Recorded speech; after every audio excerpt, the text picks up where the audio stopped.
Hello, I'm going to be going over problem salt 7 today. Um, I did my polymath with a fellow classmate because my computer won't let me download the upgraded version.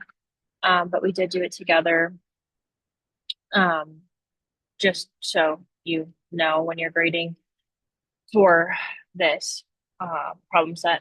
I did do it with someone else because my computer wouldn't let me run it, and I did end up having strep, so I can't actually come to school right now.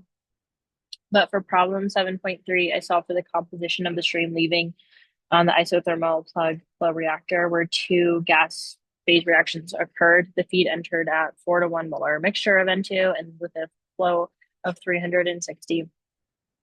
And then the reactor at a volume of 450 liters. And then the rate constant at K1 and K2. And then in polymath, there was a mole balance differential equation for each component in terms of the reactor volume V, and then integrated them numerically.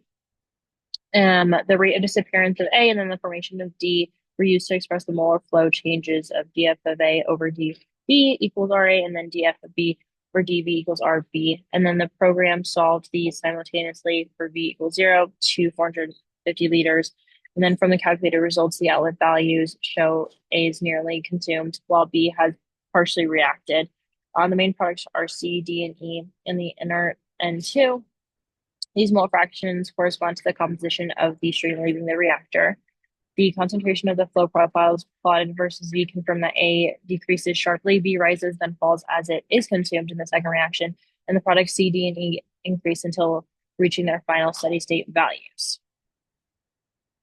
For 7.5, we solved for the reactor volume outlet composition of the continuous stirred tank reactor, the CSTR, where the two same reactions were occurring. And the feed entered at 400 Kelvin and 0.2 MPa as a 4 to 1 mixture again, flow rate of 360 liters per minute, and the rate constants. In polymath, there were explicit equations instead of the differential ones used in 7-3. Since it is a CSTR, is modeled with steady state, it's just an algebraic one. I defined the feed composition and the total molar flow, and then set the desired fraction conversion to A to 0.75.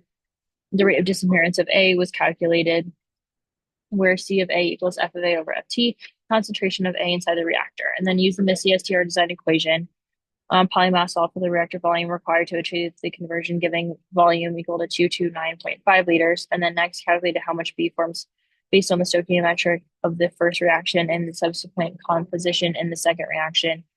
And then polymath determined the flow rates of all species. The outlet flow of B was 21.6 moles per minute, and the total outlet flow was 446.4 moles per minute. And then finally, the exit mole fractions were computed, showing that Y of A equals 0.0403, Y of B is 0.0484, and Y of C is 0.1209.